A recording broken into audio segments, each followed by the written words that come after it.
और जैसलमेर से बड़ी खबर, जहां बस अग्निकांड से जुड़ी एक एक्सक्लूसिव खबर सामने आ रही है। राजस्थान के एडिशनल ट्रांसपोर्ट कमिश्नर ओपी बुनकर ने एनडीटीवी से खास बातचीत की है। उन्होंने कहा कि 2 दिन में 1400 बसों की जांच कर 162 बसों को सीज किया गया। सुरक्षा मानकों पर खरी नहीं उतरने वाली 162 बसें भी हादसे के वक्त सड़क पर दौड़ रही थी। बस के निरीक्षण के साथ ही हादसे के सबसे बड़ा कारण की जांच हो रही है। कमिश्नर ने कहा कि बस बॉडी कोड में इमरजेंसी एग्जिट गेट बस में सुरक्षा मानकों के अनुसार नहीं थे। वहीं जो भी गेट था उसके सामने सीट बना दी गई थी, जिससे परेशानी हुई। जैसलमेर में बस अग्निकांड के बाद अब परिवहन विभाग हरकत में आया है और राजस्थान भर में 162 बसें सीज कर दी गई है। जहां बॉडी मैन्युफैक्चरिंग होती है, मॉडिफिकेशन होता है, वहां सुरक्षा मानकों का ध्यान नहीं रखा जा रहा था। वहां से भी कुछ बसें जो है सीज की गई है और उन पर भी कार्रवाई जो है वो होनी है। उसके लिए भी सरकारी स्तर पर भी काम चल रहा है।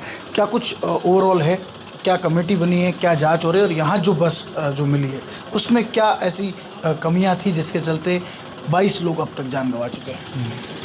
देखिए, जो यहाँ बस थी उसमें सबसे पहली बात तो जो बस बॉडी कोड है, जिसके अंदर की सुरक्षा की दृष्टि से जो इमरजेंसी एग्जिट है, इमरजेंसी डोर हैं, वो होने चाहिए। वो इसके अंदर या तो थे नहीं, या फिर अगर जैसे था तो उसके सामने सीट लगा दी गई, तो जिसकी वजह से कि वो वर्केबल कंडीशन में नहीं थे।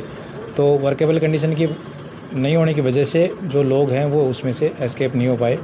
उसके अलावा बस को लंबाई में बढ़ा के और उसमें सीटों के एक्स्ट्रा सीटें जो बना दी गई, जो कि एक तरह से लालच का ही प्रतीक है कि वो लालच के कारण ऐसा उसमें कर लिया गया।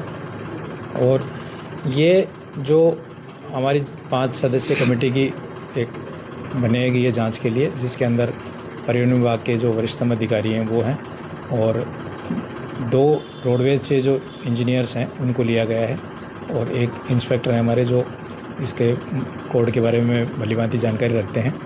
तो उनको सबको लेकर और मौके पे बस की भी जांच की गई है और मौके को भी देखा गया है। तो उसके बाद में जो है हम उसकी रिपोर्ट सौंपेंगे कि भाई इसमें आगे भविष्य में इन घटनाओं को रोकने के लिए किस तरह से क्या हम किस स्टेज पे क्या रोक सकते हैं।